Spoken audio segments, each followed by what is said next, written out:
Welcome to Synagogues of New York, Part 60. We start out in Newburgh, which is in Orange County in upstate New York, and this is an area that has a civilian airport that was once part of an Air Force base. And we're looking at a synagogue building that's shared by two congregations.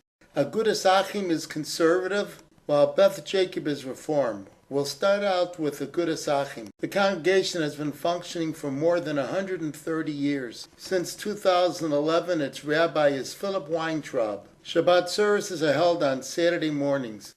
Beth Jacob, the Reform Temple, was established in 1854.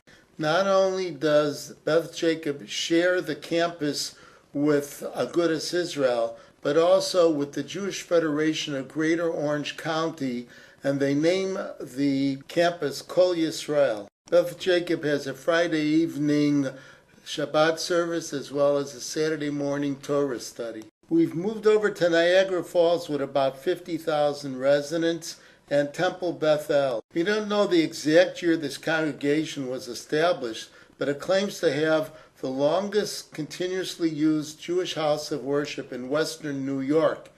It claims that the cornerstone for the building shown here was laid in October of 1914. We believe that this Reform temple has Shabbat services every other week on Friday evenings and Saturday mornings. For whatever reason, the name of an official spiritual leader is not listed. Staying in Niagara Falls, here is an overhead shot of a closed synagogue. Now it's a church building, and it was called Temple Beth Israel. It started out in 1898 as an Orthodox shul, and it officially incorporated in 1905.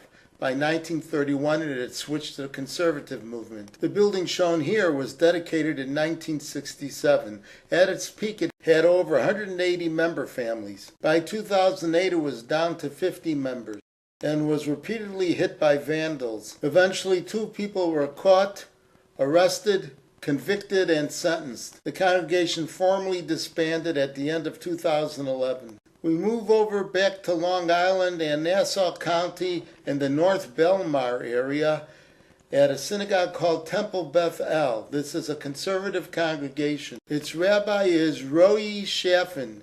The congregation was established in 1952. It has a daily minyan both morning and evenings, and also Monday nights is bingo night.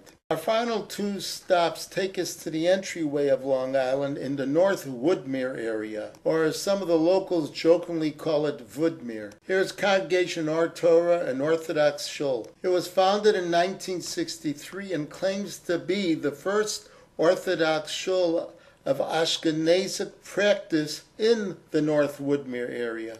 David M. Cohn is its rabbi, and he also works for the OU, or Orthodox Union of Congregations, as well. We believe that this was also the home synagogue of the famous Rebbetzin Esther Jungris. So our final stop is the Young Israel of North Woodmere. This congregation was started in 1977 and has over 150 member families. Yehuda Septimus has been its rabbi since September of 2008. It also uniquely has a Yoetzet Halacha, the rabbi's wife, Lisa. Although she is Yeshiva University trained, most Orthodox congregations to the right, or the black hat variety, do not employ a female in a ritualistic leadership capacity. This Young Israel congregation calls itself Modern Orthodox, and such a hiring is not a phenomenon in this milieu. So we close this trip reminding everyone that we have many more synagogues in the state of New York to check out. So bye for now and see you soon.